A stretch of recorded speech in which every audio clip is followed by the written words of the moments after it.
say anyway. Mike's Daily Podcast. Ooh, it's FF episode 2331, The next show will be 2332. That's a oxymoron. Mike's Daily Podcast. Or an onomatopoeia. Or a palindrome. That's what I meant. With numbers. Is that possible? I don't know the answer to that question, but I know it's available in your internet. If you go and you search for that, yes, we'll see it. We'll see all kinds of things on the show today because Mike's Daily Podcast. I was listening to someone who's an anti-vaxxer discussing how, though you may be vaccinated, Mike's that the vaccine Daily doesn't Podcast. last forever. Yeah. Thus the booster shot. But he's against getting the booster shot. He's against getting vaccinated at all. He'd rather have all the other Oxycontin, Floritin, Merkin, Turkin, whatever that stuff is, and the vitamin E and everything. He'd rather go that route. But would he take, what's the new pill that Merck's got that's supposed to help you? Would he take that pill? Would he take anything from any of the big pharma? I think he might be a little afraid of that. That's kind of where we'll dive into. And I was surprised when I looked at some of the information that was available through a .gov website. Oh, it's a government website. Does that mean it's lies? Yeah, but it's saying some things that maybe you would think the government wouldn't say. So we'll look into that. But I was telling you on the last podcast how trying to catch a feral cat. How do you catch a feral cat? You have to be very stealthy and careful because they're wily.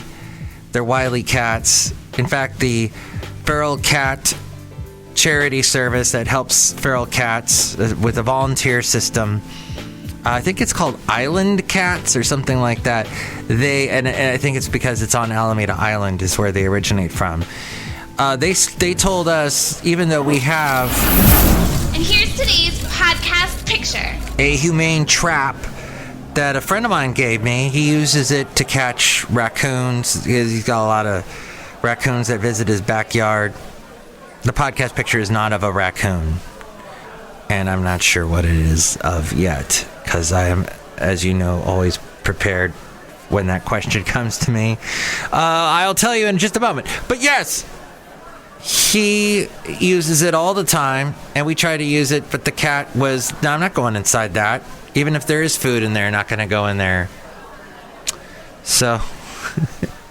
we'll see what happens. They're gonna supply us this. That's right, Basil. Basil's like, I'd catch that cat for you, no problem. No problem at all. The late great Basil the boxer. I think I'll pull a picture from the trip I took recently. Either from Texas or Florida. We'll see it at MikesDailyPodcast.com. It'll be awesome. So yeah, the charity group for catching feral cats said, hey, we will supply you with a trap and we're going to teach you how to use it. So we'll see how that goes. The continuing story of the trap of the feral cat patches. Rodler is basically a house cat now. That was a feral cat that just adopted us and took us over. He went through also a feral cat care service, and they got him his shots and got him fixed and everything, and he got his shots. Now, should you get your shots? Levels of antibodies that can neutralize COVID-19 begin to decline weeks after people receive the vaccine. Now, let's see. I got mine back in May, so it's been quite a while now. Booster shots may be needed to extend protection, particularly against new variants.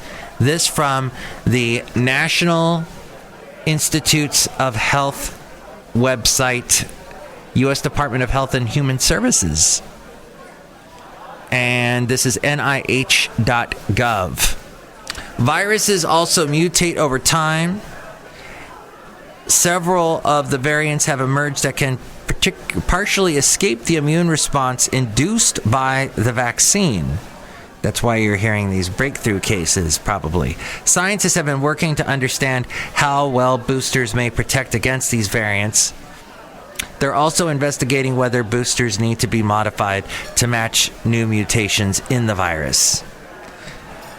A team led by the National Institute of Health's National Institute of Allergy and Infectious Diseases, or that's NIAID, studied booster vaccines in rhesus macaques.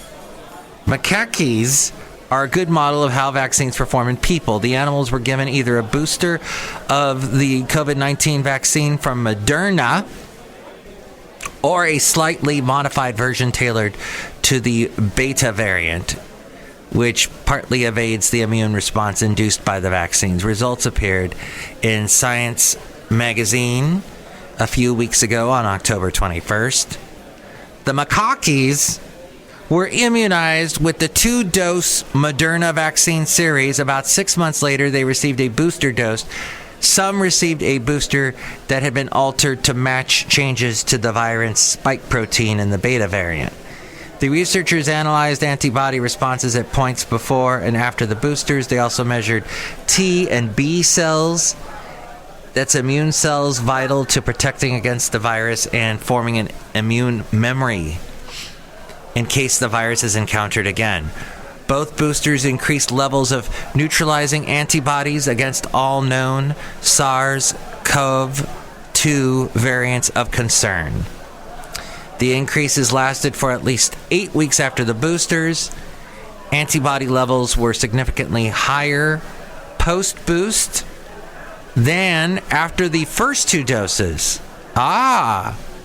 Post-booster actually higher than after the 2 doses. While it's unknown what antibody levels are needed for immunity, higher levels indicate greater protection. The researchers also saw evidence that the boosters improved immune memory. Boosters rapidly restored memory B cells and T cells, important for long-term protection against COVID-19. As we go outside a cafe anyway, where we bring you Mike's Daily Podcast somewhere in Podcastro Valley, Mont, the last place on earth. 9 weeks following the boosters, the macaques were exposed to the beta COVID-19 variant. The boosters protected the animals, limiting the virus's ability to replicate in the lungs and nose. Viral levels were low or undetectable in the lungs and significantly reduced in the nose. This suggests that boosters may help limit the spread of infection in addition to protecting against disease. Lastly, a measure of how the immune system adapts over time and increases the quality of the antibodies it produces continued to rise during the months after initial vaccination. Boosters caused a further improvement in this measure. Taken together, the results suggest that the boosters can help to ensure strong and lasting immune protection against SARS-CoV-2. Both forms of the booster performed equally well at inducing neutralizing antibodies and preventing infection.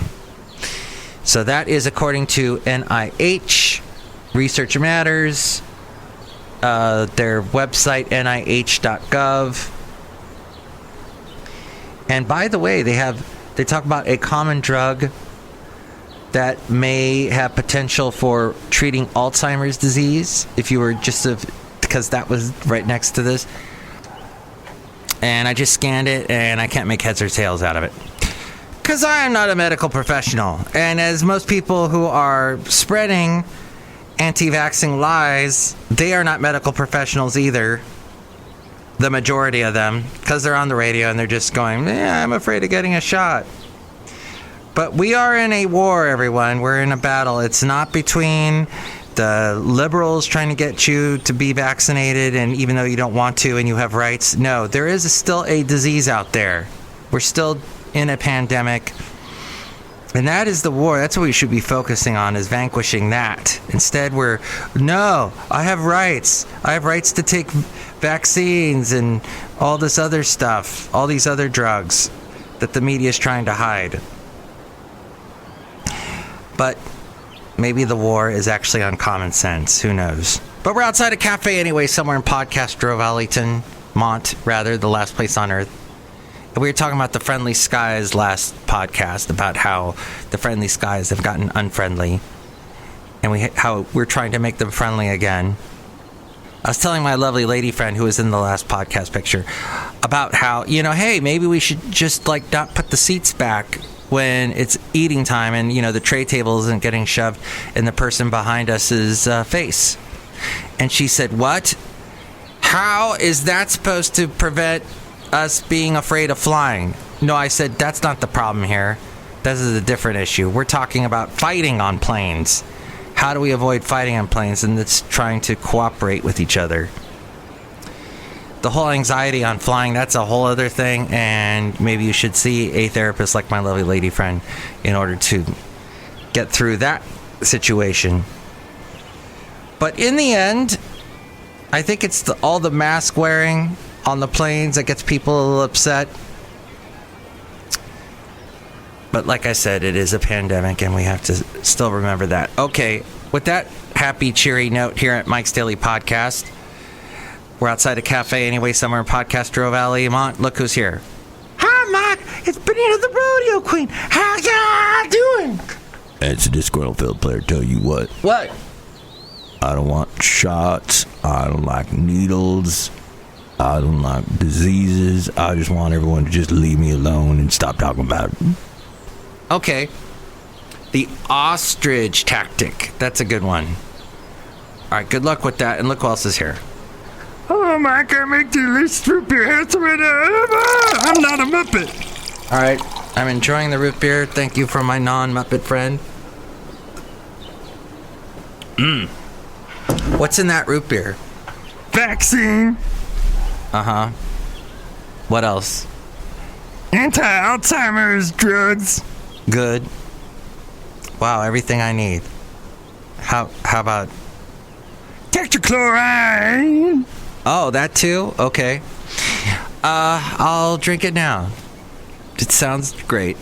Drink it right now, I'll cut you. Joe Rogan drank it. Of course he did. Next show, it will be the wonderful... Who's coming up? Oh, Madame Rootabega, Valentino, and Bison Bentley. Chime in about anything we covered today. 336MM Daily. 3 plus 3 equals 6. MM is in Mike Matthews. Daily is in what this podcast is. If you are a medical professional, it would be nice to hear from you. Let's find out what you have to say. You know what I say? I say listen to the birds. The birds chirping in the background. Saying, "Aw, Mike, get all the feral cats taken into the shelters because they attack us and we don't like that." I understand, birds. I understand. Mike's Daily Podcast is written and produced and performed by Mike Matthews. His podcast is super easy to find. Download or listen to his show and read his blog at MikesDailyPodcast.com. Email Mike now at MikesDailyPodcast@gmail.com. See you tomorrow. Bye!